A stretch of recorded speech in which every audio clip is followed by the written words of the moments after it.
at the appropriate time to call 070-093-093. I hope you're doing good. I hope you're feeling okay. You may have observed I was not on the show yesterday. Was slightly under the weather, but thankfully I feel much better than I did yesterday, and we're back, getting the conversation going. I really wanted to be on the show yesterday. I very much wanted to be on the show yesterday, really. It was really late before I sent in word that I just couldn't make it. I mean, it was the first Monday, the first show since the conduct of the general elections, and I really wanted to be here. On Saturday we had the governorship and state house of assembly elections across the country, and I had a few thoughts. But well, better late than never. I think I've expressed some of those thoughts on the show today. But welcome once again. Welcome. I hope you've recovered from what some describe as the trauma of the just concluded elections, really. I hope you've recovered from it. And I know. You're probably saying, well, Dial, you told us one thing. What we saw, or what we experienced was a different thing entirely.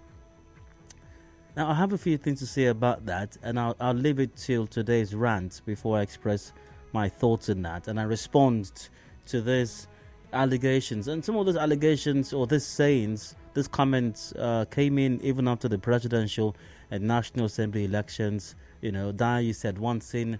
You urged us to go vote. I went to vote. I got my friends who went to vote. But what you said was going to happen is not what happened eventually. Well, I never told anyone what the outcome of the elections would be. It was simply go out and cast the votes. But once again, more on that, more of my thoughts and my response to those comments coming up during today's rant. But welcome again.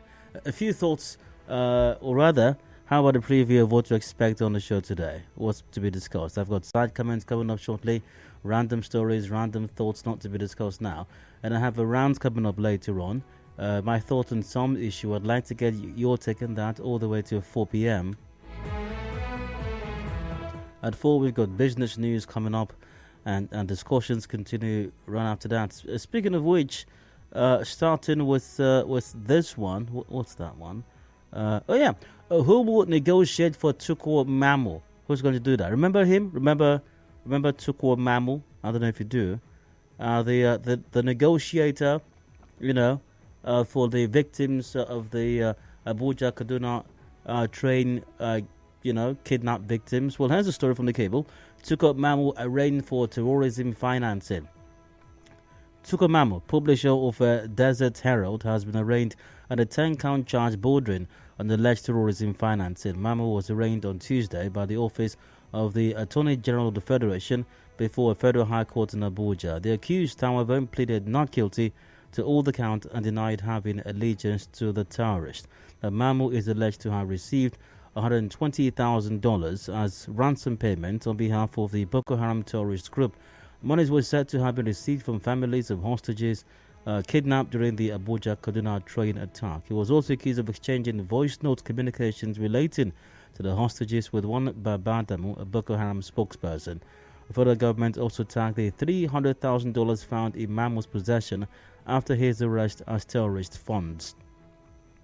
Now, Mamu, an aide to Ahmed Gumi, popular Islamic cleric, was involved in negotiations for the release of the passengers abducted during the attack on a Kaduna-bound train in March 2022. He was, however, arrested in September of the same year at the Kano International Airport after he returned from Egypt, where he had been detained on his way to Saudi Arabia for lesser Hajj. The DSS described the outcome of his investigation on him as mind-boggling. So it was alleged the kidnappers did not demand ransom at first, but that Mamu put money issue into the negotiation. All right, so that's that.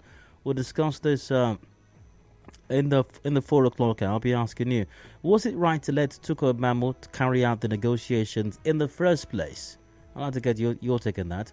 Also, I'll be joined by Henry Ekine, National Legal Advisor with the Committee for the Defense of Human Rights. And that takes us to 5. The news update comes up top of the hour at 5 o'clock. Will the judiciary be the hope of the common man? Will it? Will it rise up to the occasion? Here's the matter we're discussing. Obi officially files petition to tribunal 4 weeks after poll. The presidential candidate of the Labour Party, Peter Obi, has formally filed his petition to the Elections Tribunal to protest the outcome of the February 25 poll. This was disclosed in a statement issued by the chief spokesperson of the Obi Dati Presidential Campaign Council, Dr. Yunisa Tanko. The statement read, in part, quote, "It is official. The Labour Party presidential candidate, Peter Obi, has filed his petition to the Presidential Election Tribunal in Abuja. The process of reclaiming the people's mandate has started." Obi's petition is coming 4 weeks after the contentious presidential and National Assembly elections that produced President-elect Asiwaju Bola Tinubu. All right, sir. We'll discuss this matter, but not with particular reference to the Obi situation. This is just a prelude, if you will, to the conversation. What are the chances that results from the just conducted elections will be overturned? And note that I said elections, not one particular election, whether the presidential, National Assembly, State House of Assembly, or governorship elections. What are the chances that results from these elections, any of these elections, will be overturned? I'd like to get your take on that in the 5 o'clock hour.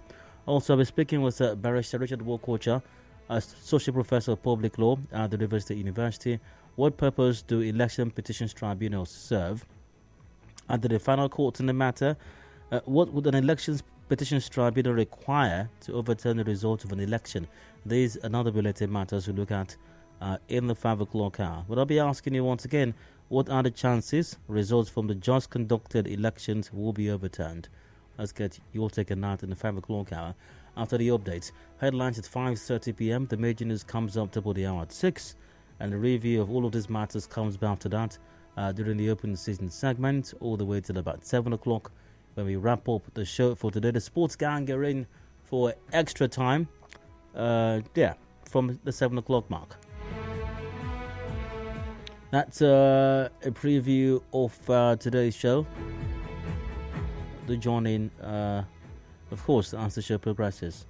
But via WhatsApp, welcome Daya. God bless you for your empathy. Daya, you're highly welcome. Great to have you on the show today. It's great to be here as well. Thank you very much. And let's get things going now with today's side comments. Random stories and random thoughts that caught my attention as I checked out the news today.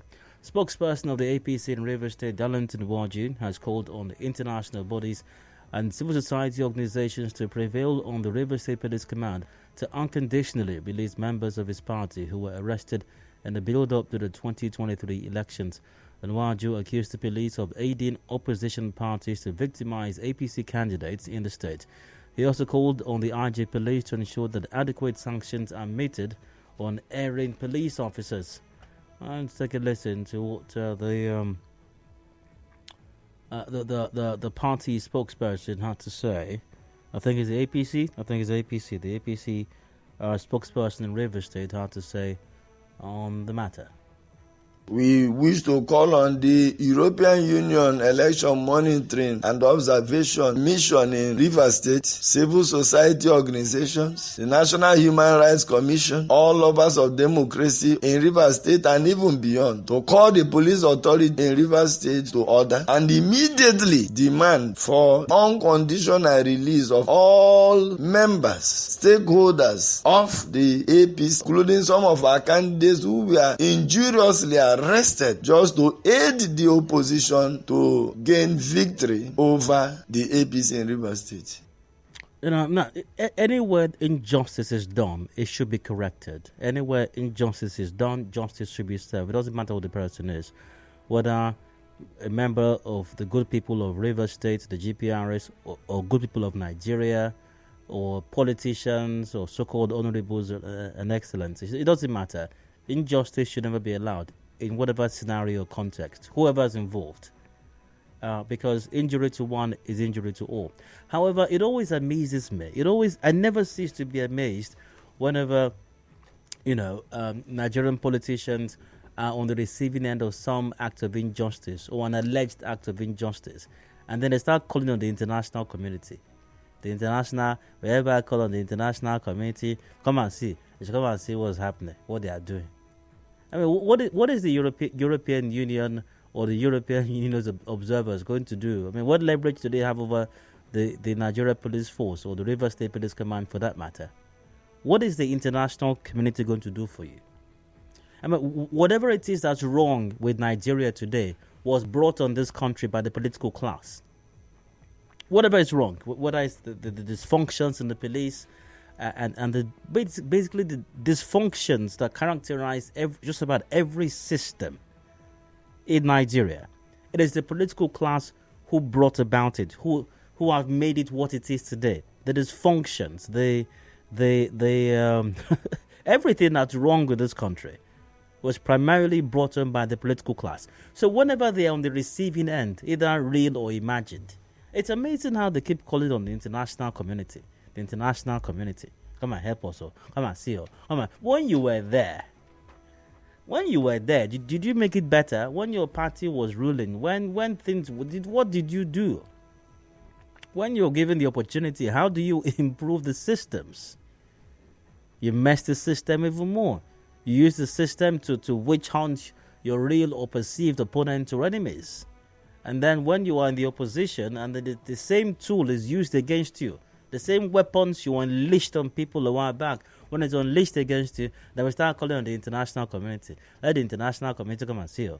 Let the international community come and see what's going on. Come and see what's happening. Come and see what they are doing. The international community should help us. Help you to do what exactly? The national community should leave their country alone and then come to face the problems in your own country.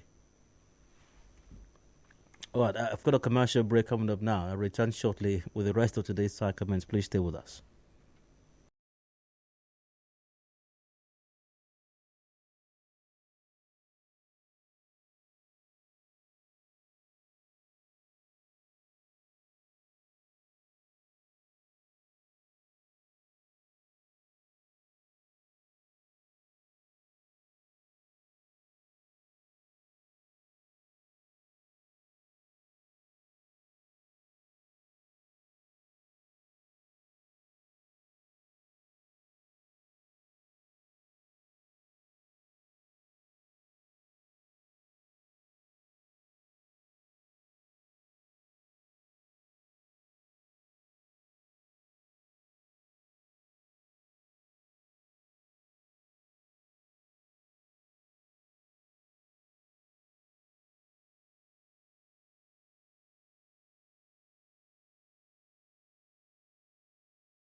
At 26 past 3 p.m. and the side comments still continue on today's show. And I was asking earlier on, the River State APC spokesperson Darlington Waju calling on the international community to prevail on the River State Police Command to release its members who were arrested. Let's take a listen to him again. We wish to call on the European Union Election Monitoring and Observation Mission in Rivers State, civil society organizations, the National Human Rights Commission, all lovers of democracy in Rivers State and even beyond, to call the police authority in Rivers State to order and immediately demand for unconditional release of all members, stakeholders of the APC, including some of our candidates who were injuriously arrested just to aid the opposition to gain. Let's let justice. I'd like to urge Mr. Darlington Waju to let justice take its course. Let justice take its course. Yes, let us believe in the justice system. The same way Nigerians, the masses, are advised whenever things go wrong to believe in the system, to believe in the justice system. You understand? Because whenever things happen to the masses, they don't call on the international community. Most times they just leave it in the hands of God. So let's be, and the masses are enjoying, they're encouraged to believe in the system.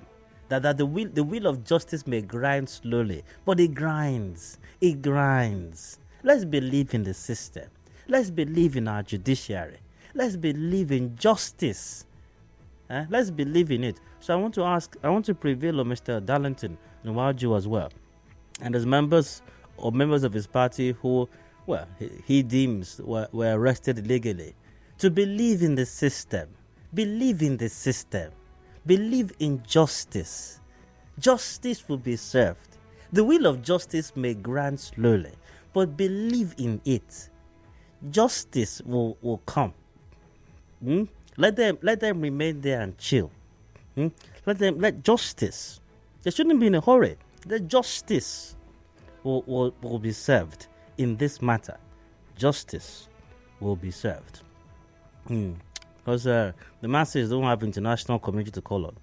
Usually, like I said, they leave it in God's hands or they seek justice. So justice will be served. And if something is wrong with the justice delivery system, I'm not the one responsible for it. The good people of Rivers State or Nigeria are not responsible for it. It's the political class who have messed the situation up. If the police is unprofessional and high-handed, I didn't cause it. The good people of Nigeria did not cause it. The masses, the ordinary Nigerians, are not responsible for it. It's the political class. So whatever is wrong right now, and if justice is not going to be served, if they are sure that justice will not be served, and by the way, the international community will not do anything, let's not waste our time, then I urge the APC and other disgruntled politicians, either in Rivers State or other parts of the country, to pray. And those are the two advice they always offer to the masses: either to believe in the justice system, or to pray. And so I want to ask him also to pray. They should pray. They should organize 7 days fasting and prayer, dry fasting for 7 days. There's nothing. What God cannot do does not exist.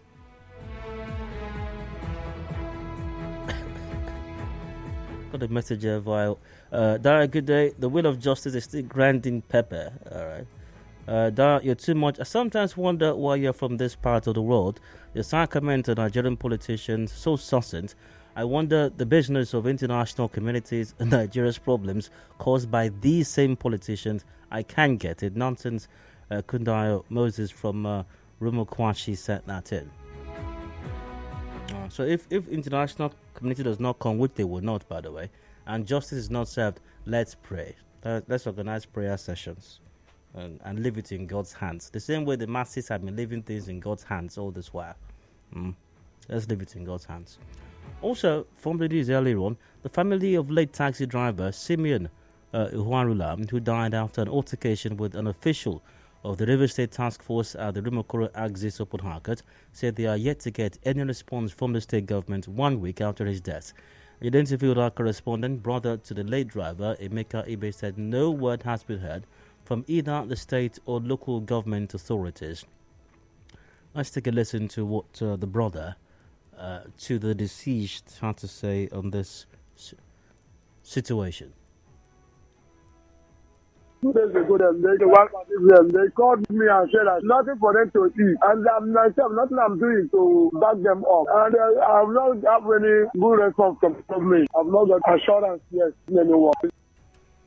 The death of Simeon Ihuarulem, taxi driver, on the 13th of March 2023 after an altercation with officials of the task force packed protest in part of the city. And thereafter, officials from Obiakpo Council encouraged the commercial drivers to set up a committee to look into the deaths of their colleague and help resolve the issues. It's sad.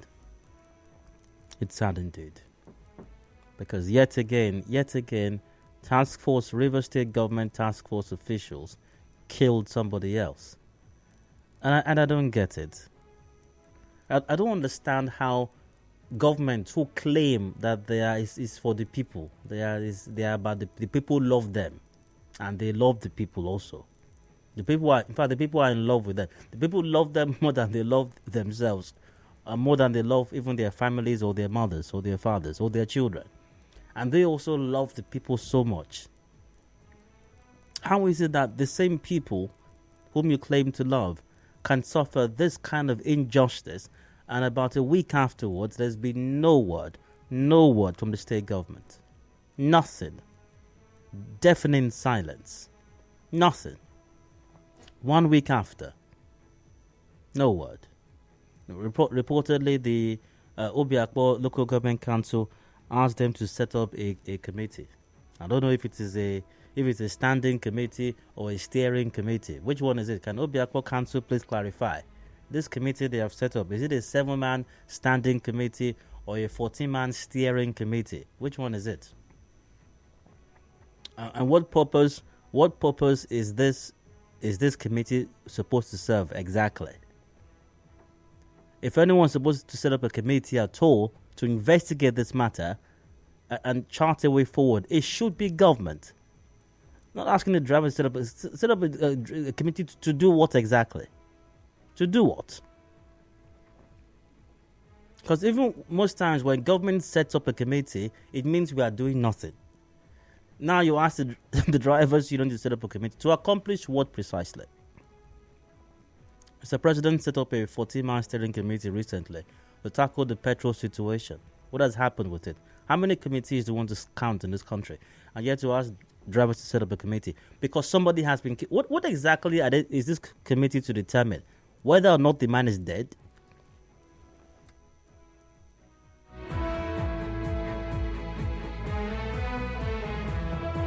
What is the mandate of this committee? To find out if the man truly died? I don't know, really. It's very sad. It's very sad. It's very sad.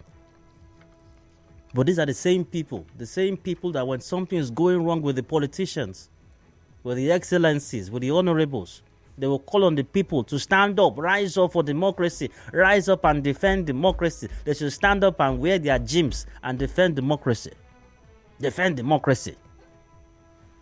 And then a task force of government kills someone, and all of a sudden government has lost its voice, asking them to set up a committee.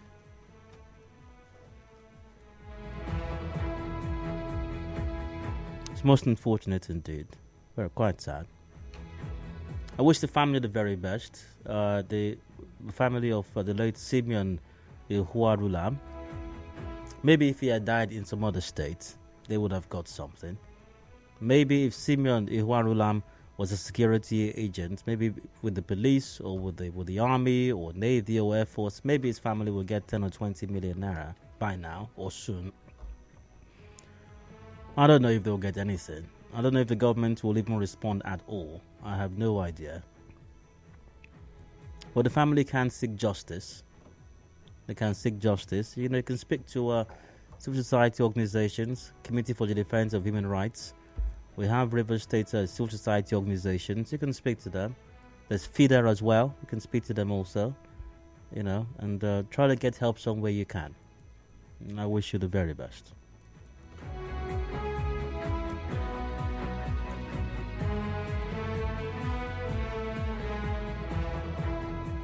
When earthquakes, wildfires, drought and hurricane was and is still affecting those nations in the international community, did River State APC send aid to them?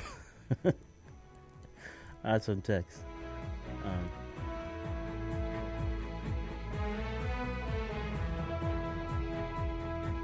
Darlington Awards of APC's crying despite him and his party benefiting from election malpractice during the presidential election. Very funny. They should go to court.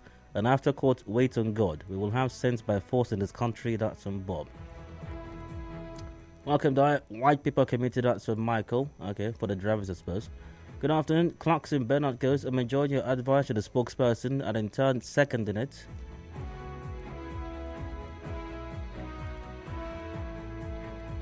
Now, it's now unimaginable to cope with the kind of psychological torture the political class has put ordinary Nigerians. It requires more than a spiritual warfare to dismantle. It's almost a shame to be called a Nigerian, that's on bomb. The international community does not have anything to do for us. We are in the center of trouble river alone. Fidelis Elemboa said that. Okay, I think I'll leave off the side comments on that note. I'll go for a break now, and when I return, today's rant comes up. I've got a few thoughts on the conduct or the recently conducted elections in Nigeria, and I'll return shortly. Do please stay with us.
Nigeria, if you're down, 20 to before 4 p.m. I'd like to run for just a bit. Of course, my mind to express some thoughts in it. You're very welcome to express your thoughts in mind all the way to 4 p.m. I want to start today's rant by congratulating all those who won the just conducted elections. I'm not sure it's entirely concluded. I think there are still some areas where we want to. But congratulations to all the winners, right from the national elections, presidential, national assembly, the state elections, governorship, houses of assembly elections across the country. Congratulations to all those who won. Congratulations once again. Now, today's rant, my rant today is about Dishonourable Excellencies who snatched the election from Nigerians. That's what they did. Who snatched the joy of the elections from Nigerians. Elections are for the people. Elections are designed for the people. So the people can determine for themselves, the people who are going to lead them and manage their affairs. That's why we have elections. In the build-up to these elections, there was a lot of publicity, campaigns being done to enlighten Nigerians, to educate Nigerians on the need to be a part of the electoral process. And maybe, I'm not sure if it reached feedback, but there was some excitement. There was some renewed hope that the elections are going to be free and the elections are going to be properly conducted. The Nigerians are going to be allowed. Just allow them to go to the polling units and cast their votes. Just allow them to do that. And all the parties, all the candidates claim that they are the preferred candidate, that they are the best candidate, that they are the ones that the people love more than they love their mothers. And that's fine. I guess that's what politicians do. And that's what campaigns are about somewhat. And whilst you're free to say almost anything while you're campaigning and carry as many naked babies as you want and eat as many roasted corn as you want along the road, but the election proper itself is just designed for the people to determine for themselves, to elect for themselves, to cast their vote freely, without intimidation, without fear, without coercion, to determine for themselves those who will lead them. But guess what? Dishonourable Excellencies in Nigeria will just not allow for that. Dishonourable Excellencies congratulating each other across the country, dancing in videos, making the rounds, celebrating their victories. They're not victories, they were stolen. You can't celebrate what you stole because the people did not elect you. The people did not give you their mandate. In many instances, in many cases across the country, Dishonourable Excellencies stole the elections. And the story is tales of war later, everywhere, the length and breadth of this country. Rescheduled governorship and House of Assembly elections in our local government area were held yesterday. This was not news yesterday, by the way. Recall the process was suspended on Saturday in the area and voted for taken by LG after INEC said the voters resisted the deployment of election materials. But yesterday, the electoral materials were distributed promptly and the accurate reports the first process was peaceful. Areas monitor, except units 15, 16, and 18 in Ward 1 Bugima, but the process was disrupted by full thugs who carted away some election materials. Police fired several gunshots into the air to disperse the thugs. And that described the elections in Nigeria. Ballot boxes snatched away, ballot papers being stolen, collusion between INEC staff and security personnel and the so-called honourables, the Dishonourable Excellencies, and people being killed, people being shot at, and Dishonourable Excellencies across the country once again celebrating their country. I would rather say they're celebrating their successful heist. That's what they're doing. They embarked on an armed robbery mission. They succeeded in many cases. I'm not saying that was the result, or that was the case with every election or election victory in the country. I'm not even sure I know what the percentages are, but I think I can safely say in many instances that was the case. Intimidation, voter intimidation, people being coerced, people being allowed to vote freely. In communities here in River State, in polling units, people were asked not voters to come out to vote if they're not voting in a certain way. In Lagos also we had such reports. In other parts of the country, all kinds of electoral malfeasance. But Dishonourable Excellencies once again celebrating their victory. What is so excellent about them? You claim that the people love you, yet you can't let the people who love you to elect you. Maybe because in your heart of hearts, maybe because really you know that they don't love you. Maybe because intrinsically you know that they must have elected you. Maybe because you know that. That's why you wouldn't let the people for themselves. And it's sad. It's very sad. It's very sad indeed. I feel like a dark cloud has settled over the country. Most unfortunate indeed. Now, for those who feel, that Daya is responsible for this, no, Daya is not responsible for this.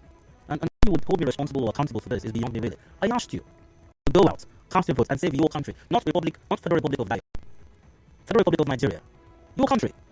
And yes, things failed. Yes, we had ballot box snatching, we had people being shot, we had voter intimidation, we had corruption, we had bribery, we had all of those things that marred the elections largely. But how would hold Daya responsible for this, I really don't understand. Because it's your country we're talking about. And if anybody's going to fix this country, it's you that's going to fix the country. Dishonourable Excellencies are not going to fix the country. They like it the way it is, so that they can keep on snatching the nations, so they can keep on stealing and robbing the people that they love the way it is. If it's going to change, and it can change, by the way, it's your responsibility. And if you can't understand that, well, like I said throughout last week, you need an education and not an enlightenment. Because that's the very foundation. That's just basic knowledge. It's basic knowledge. But I do appreciate your disappointment. I do feel your pain. I can imagine the trauma that they're going through right now, especially those who were in polling units where they were not allowed to vote, where their ballot papers were snatched and torn and thrown away because they wouldn't vote in a certain way. They wanted to vote the way they wanted to vote. I can understand the trauma if you had some thugs who rushed into your plate and they were shooting and they counted away ballot boxes and papers. I can understand the trauma in some of those cases. Even the police were with them, working with INEC staff to sabotage the process and second as well. I get the trauma. I feel your pain as well. It is hugely disappointing. But it simply means that you still got someone work to do. That's what it means. And finally, to the Dishonourable Excellencies right now celebrating, who are definitely organizing or planning Thanksgiving services for this weekend across the country. Apparently, you all have learned nothing. History has taught all of you nothing. There's only how far to which you can push people. And yes, it's been said that Nigerians are a reticent lot. Very laid back. Maybe they are. But there's something that has too far. There's something that has pushed a person or people too far. Because when injustices fester for too long, inevitable there is an uprising. Inevitably. Let's not forget what led to the Biafra agitations, the injustices, real or perceived. Let's not forget what led to the Niger Delta agitations, which led to the killings and the kidnappings, which rocketed insecurity in the Niger Delta. Let's not forget. Prolonged injustice. Imagine if not just a region or a tribe feel that way. Imagine if an entire country feels that way. It's a tipping time bomb that's waiting to explode. And it's only a matter of when. It's not if.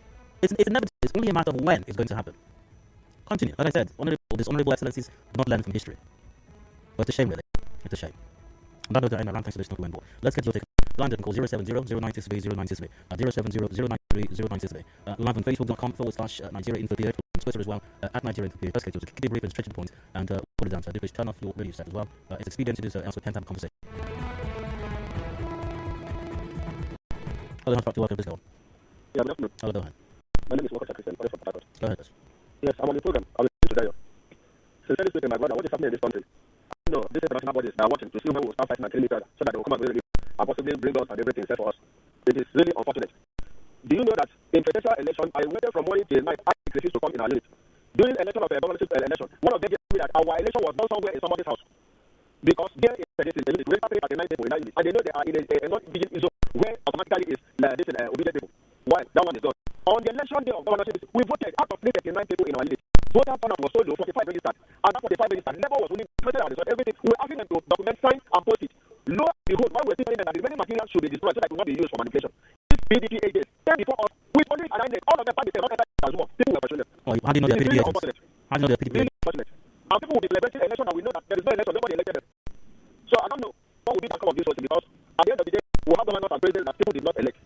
And I don't know. But you have spoken, however, via Facebook. I promise those, Daniel, very correct. Ali, goes, real Dishonourable Excellencies, stripped of all sin of modicum of conscience and intelligence. So they will go to religious centers for Thanksgiving, having half clerics who claim to see beyond the physical, lay hands and not seen their bloodstained hands. And you have the story book of Janus faced loyalist, whose loyalty is based on crumbs falling from the behemoth's table. Very nonsense indeed. My word is, what happens to the guns used by these dogs? Will they evaporate into thin air or become a source of third degree and other crimes? The answer is obvious. Mind you, the governors. Okay, we'll leave this pound up. But good to hear from you, though. I can tell the Marines Nigeria is redeemable. That's some customers. I mean, no, it's not redeemable. It's not great at the moment, but it definitely is not irredeemable. No, it's not. Hello, welcome. Hello, good afternoon. How are you doing? Go ahead.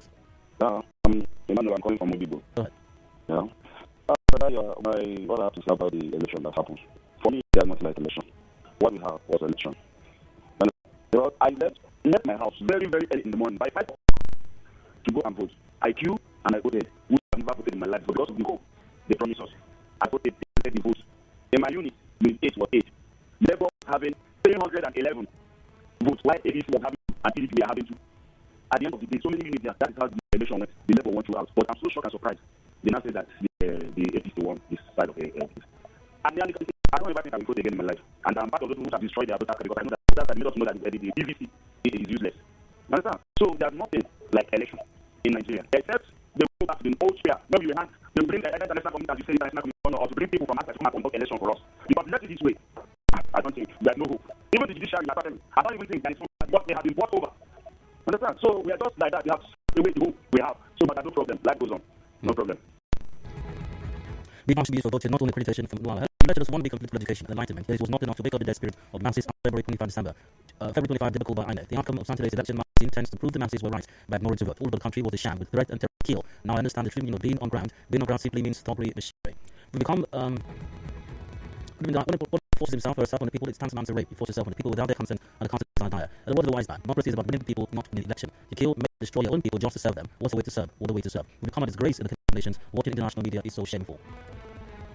The best elections Buhari said they would bequeath to Nigerians, and I keep asking Boris Buhari and security agencies as these politicians and their songs are busy unleashing mayhem on innocent Nigerians, and that's some sad.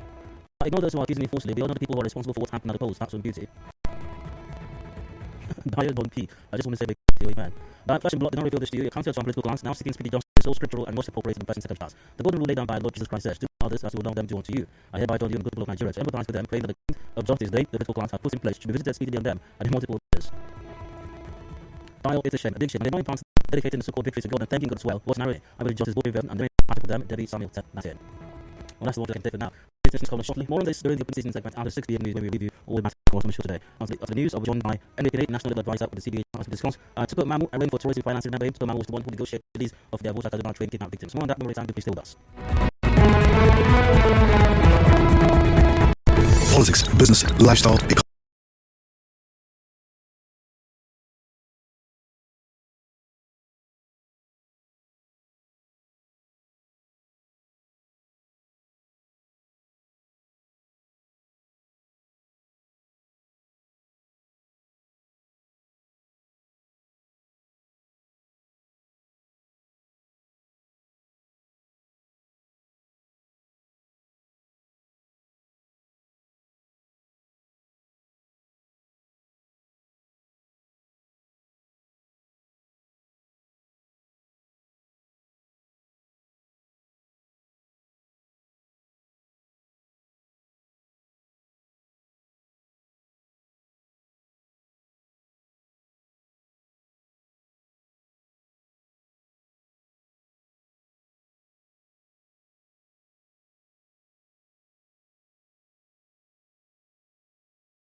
Rest of the will discuss the next. Story from the cable. Support Mamu ring for terrorism financing. Took a Mamu, publisher of Desert Herald. National ring on the charge bordering on alleged terrorism financing. Mamu was arraigned on Tuesday by the office of AGF before Federal High Court in Abuja. The accused, however, pleaded not guilty to all the counts and did not have any allegiance to the terrorists. Mamu was alleged to have received $120,000 as ransom payment on behalf of the Boko Haram terrorist group. The monies were said to have been received from families of hostages kidnapped during the Kaduna train attack. It was also accused of exchanging voice notes communications relating to the hostages with one by the Boko Haram spokesperson. Federal government also tagged $300,000 found in Mamu's possession after his arrest as terrorist funds.